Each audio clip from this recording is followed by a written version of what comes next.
조이야, 안녕? 뭐 하고 있니? 조이야. 안녕. 언제 왔어? 무슨 책을 보길래 내가 온 줄도 모르고 그렇게 푹 빠져 있는 거야? 이거 미오노리 새끼인데 너무 재미있어서 그만. 안데르센의 미오노리 새끼를 보고 있었구나. 오, 맞았어. 안데르센은 정말 대단한 것 같아. 재미있는 동화를 잔뜩 썼잖아. 그렇지. 그럼 이야기가 나온 김에 오늘 안데르센에 대해 알아보러 가볼까? 진짜? 너무 궁금한데. 빨리 가서 사인 받아야지. 출발! 저기 앉아있는 저 꼬마가 오늘의 주인공 안데르센이겠지? 맞아. 저 아이가 오늘의 주인공 안데르센이야. 그런데 옆에 어른 두 분이서 뭔가 심각한 얘기를 하고 있네. 우리 아이가 그렇게 공부를 못하나요? 공부를 못한다기보다 공부에 재미를 못 붙이는 것 같아요. 친구들이랑 어울려 놀 줄도 모르고. 그럼 어떻게 해야 할까요? 아이가 아직 어려서 그런 것 같으니 철이 들 때까지 부모님께서 집에서 잘 지도해 주시죠. 선생님과 대화를 마친 아버지는 창밖을 한참을 보다 안데르센의 손을 잡고 집으로 돌아왔어. 앞으로 어떻게 해야 할지 고민이 많으셨을 것 같아. 안데르센의 아버지는 작은 구두방을 하나 하고 있었지만 손님이 별로 없어 살림이 가난했어. 아버지는 밤마다 구두방에 촛불을 켜놓고 안데르센에게 동화책을 읽어주었어. 아빠 너무 재밌어요. 다른 이야기도 들려주세요. 안데르센은 학교에서는 잘 적응하지 못했지만 아버지가 읽어주는 동화는 집중해서 들었고 모르거나 궁금한 게 있으면 눈을 초롱초롱 뜨고 되물어보기도 했어. 아빠, 그건 무슨 뜻이에요? 그건 왜 그런 거예요? 학교 공부엔 재미를 붙이지 못했지만 아빠가 해주는 이야기에는 흥미가 생겼나 봐. 다행이다. 아버지는 안데르센의 모습을 보고는 안도의 한숨을 내쉬었어. 내 아들이 바보는 아니구나. 그렇다면 더 열심히 가르쳐야지. 안데르센은 동화도 좋아했지만 연극놀이도 좋아했어. 아버지는 안데르센을 위해 구두를 깊고 남은 재료들로 여러 가지 장난감들을 만들어 주었지. 자, 심심하면 이 장난감 가지고 놀거라. 우와, 감사합니다. 안데르센은 장난감을 가지고 혼자 연극을 하며 놀았어. 어떤 때는 이솝우화에 나오는 이야기, 어떤 때는 신데렐라 이야기를 연극으로 꾸몄지. 널 잡아먹겠다, 야! 살려주세요. 잡아먹으면 안 돼요. 우리 안데르센은 나중에 훌륭한 배우가 될 모양이군. 우와, 장난감을 가지고 혼자 여러 사람의 목소리를 내며 연기했구나. 진짜 멋있다.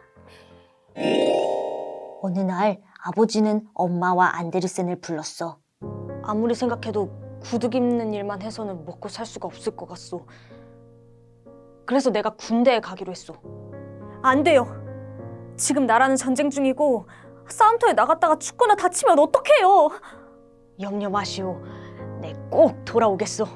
아버지는 가족의 생계를 위해 전쟁터에 나갔지만 결국 병에 걸려 세상을 떠나고 말았어. 그리고 안데르센의 집은 더 가난해졌고 어머니는 이곳저곳 일을 찾아다녔지. 너무 안 됐다. 시간이 흘러 안데르센이 14살이 되었을 때 안데르센이 사는 마을에 왕립극단이 와서 연극을 보여줬어. 연극을 본 안데르센은 가슴이 뜨거워졌지. 맞아. 내가 하고 싶은 건 바로 저런 거였어. 난 배우가 되고 싶어. 배우가 되기로 결심한 안데르센은 어머니를 붙들고 졸랐어. 어머니가 고생하시는 건 저도 잘 알아요. 그렇지만 전 꼭 배우가 되고 싶어요. 안데르센은 어머니께 여비를 조금 받아 왕립극장이 있는 코펜하겐으로 떠났어. 어린 나이에 꿈을 위해 혼자서 떠나다니. 오, 멋있는데? 코펜하겐에 도착한 안데르센은 바로 극장으로 달려갔어. 안녕하세요. 저도 이 극장에서 연극을 하고 싶습니다. 저를 배우로 써주세요. 너 같은 아이가 배우가 되겠다고? 배우는 아무나 하는 게 아니야. 배우는 얼굴도 잘생기고 공부도 많이 해야 해. 안데르센은 몸이 너무 왜소해 볼품이 없고 학교도 제대로 다니지 못했다는 이유로 거절을 당했어. 연극이 하고 싶어서 대도시로 왔는데 많이 실망했을 거야. 하지만 안데르센은 실망하지 않고 왕립극장의 음악학교 교장 선생님을 찾아갔고, 교장 선생님은 안데르센의 딱한 사정을 듣고 소년 합창단에서 노래를 부를 수 있게 해줬어. 정말 다행이다. 꿈에 한 걸음 나아갈 수 있게 되었구나. 하지만 제대로 먹지도 입지도 못했던 안데르센은 툭하면 감기에 걸렸어.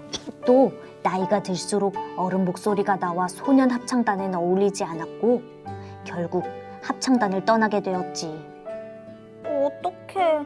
너무 안쓰러워. 안데르센은 포기하지 않고 춤을 가르치는 무용학교를 찾아갔지만 역시 거절당하고 말았어. 정말 나는 아무런 재주도 없는 건가? 난 어떡하면 좋지? 안데르센은 돌아가신 아버지와 고향에 계신 어머니를 떠올리며 여기서 주저앉을 순 없다고 생각했어. 배우도 안 되고 춤도 안 되고 노래도 안 되면 대체 난 뭘 할 수 있는 거지? 한참을 고민하던 안데르센은 마지막으로 글을 써보기로 했어. 끝까지 포기하지 않고 할 수 있는 일을 찾았구나. 하지만 학교도 제대로 못 다닌 안데르센이 글을 쓴다는 건 어려운 일이었어. 속으로 생각하는 것은 많은데 그것을 글로 표현하는 게 쉽진 않았어. 제대로 배운 것이 없다 보니 그럴 수밖에 없었을 것 같아. 안데르센은 최선을 다해서 부지런히 글을 썼고 왕립극장의 지배인을 찾아갔어. 제가 글을 쓸 수 있는 사람인지 한번 읽어만 봐주세요. 맞춤법도 엉망이고 앞뒤도 안 맞는 글을 어디다 쓴단 말인가? 안데르센은 낙심하지 않고 꾸준히 글을 써서 지배인을 찾아갔어. 안데르센의 정성에 지배인은 감동했지. 자네는 글솜씨가 서툴지만 그래도 글 속에 사람의 마음을 움직이는 힘이 있네. 극장에서 장학금을 대줄 테니 우선 학교에 들어가 글 공부를 철저히 하게. 정말입니까? 고맙습니다. 안데르센은 열심히 공부했고 글도 틈틈이 써서 극장으로 보냈지. 그 중에서 즉흥시인이라는 소설이 크게 인기를 얻어 먹고 사는 일은 걱정하지 않아도 될 만큼 유명해졌어.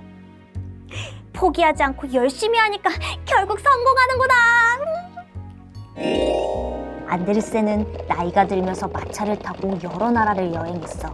그러던 어느 추운 겨울밤, 안데르센이 타고 있던 마차가 급하게 멈춰섰지. 무슨 일이지? 밖에 큰일이라도 생겼나? 안데르센은 급하게 밖을 내다봤어. 밖에는 성냥이 흩어져 있었고 어린 소녀가 신발도 신지 않은 채 넘어져 있었어. 마차를 피하려다 넘어졌나 봐. 아이고, 이렇게 추운 날 신발도 신지 못한 채 성냥을 팔고 있다니. 안데르센은 여행을 하면서 아직도 세상엔 불쌍한 아이들이 많다는 걸 알았지. 나처럼 어릴 때 학교도 못 다니고 외롭게 살아가는 아이들이 많구나. 아버지가 나에게 동화를 읽어 위로해 주었듯 나도 외로운 아이들을 위해 재밌는 동화를 써야겠어. 안데르센은 정성을 다해 아이들이 읽을 동화책을 썼어. 인어공주, 미운 오리 새끼, 성냥팔이 소녀 등 유명한 명작들을 썼고 동화책은 아이들의 인기를 끌어 세계 여러 나라 말로 번역되어 널리 퍼졌지. 우리가 아는 유명한 동화들이 이렇게 탄생하게 되었구나. 정말 대단하다. 빨리 집에 가서 남은 내용들을 마저 읽고 싶게 만드는걸. 어서 가자!